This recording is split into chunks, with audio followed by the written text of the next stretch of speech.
എന്തായാലും ഇവിടുത്തെ മൊത്തത്തിലുള്ള മരങ്ങൾ ആളുകൾക്ക് ഭീഷണിയായിട്ടുള്ള മരങ്ങൾ മുറിക്കണം അല്ലേ? അതല്ല എൻ്റെ അഭിപ്രായം. അല്ല, മരം മുറിക്കണം എന്ന് പറഞ്ഞാൽ നിങ്ങളെല്ലാവരും കൂടി ഒന്നായിട്ട് ഒരു PWD ഒരു മാസ്റ്റർ പെറ്റീഷൻ കൊടുക്കുക. ഇവിടുത്തെ ഓട്ടോറിക്ഷക്കാരും ജനങ്ങളെല്ലാം കൂടിയിട്ട് ഒരു 10-200 പേരെ ഒപ്പിട്ടിട്ട് മെയിൽ ചെയ്യുക പോസ്റ്റ് ഓഫീസിൽ പോയിട്ട്. PWD ഇതിൻ്റെ അതോറിറ്റി അറിയാൻ അവർക്ക് നേരിട്ട്. അപ്പോൾ അവരതിനൊരു തീരുമാനം എടുക്കും. പിന്നെ പഞ്ചായത്ത് ബോർഡ്, കളക്ടർക്ക് ഒരേ ഇത് തന്നെ 3 ആൾക്കും കൂടി മെയിൽ ചെയ്യുക. 25-30 ഉറുപ്പ്യ വില വരും. ഇത് മുറിച്ചില്ല. ഇനിയിപ്പോൾ നിങ്ങളുടെ അടുത്ത പ്രാവശ്യം നിങ്ങളെ മേലേക്ക് തന്നെ വിടുക. മനസ്സിലായി?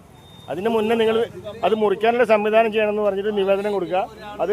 അതായത് കട മുഴക്കണ്ട, അവിടെ ഒരു മീറ്റർ നിർത്തിയിട്ട് ആ പൊടിപ്പിൻ്റെ അവിടെ മുറിച്ചാലും മതി. എന്താ പറഞ്ഞത്? അപ്പോൾ നിങ്ങൾക്ക് ഇരിക്കാനും ഒരു തണലും ഉണ്ടാവും.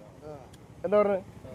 അപ്പം അതിൻ്റെ ആ കമ്പിയുടെ താഴത്ത് വെച്ചിട്ട് ആ കാണുന്ന ഇതിൻ്റെ അടിഭാഗം മേൽഭാഗമാണ് മുറിക്കുക, അടി അവിടെ നിർത്തുക. 1 മീറ്റർ, 1.5 മീറ്റർ, 2 മീറ്റർ കുഴപ്പമില്ല. അതുകൊണ്ട് എന്താ വെച്ചാൽ നമുക്ക് ഒരു തണലും ഉണ്ടാവും. സംഗതി ഇവിടെ കൊണ്ട് പോയി കഴിഞ്ഞാൽ ഇവിടെ ഇരിക്കാൻ പറ്റില്ല. അത് വേറൊരു ഭാഗവും നിങ്ങൾ ഈ പറഞ്ഞതിൻ്റെ വേറൊരു വശമുണ്ട്. എന്താ പറഞ്ഞത്?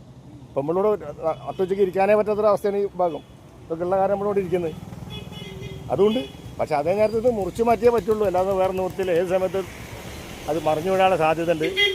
അധികാരികൾ ഇതിൽ ശ്രദ്ധ പതിപ്പിക്കണം. ഇവിടുത്തെ ജനങ്ങളുടെ സ്വൈര്യജീവിതത്തിന് വളരെ തടസ്സം ഉണ്ടാവുന്നുണ്ട്.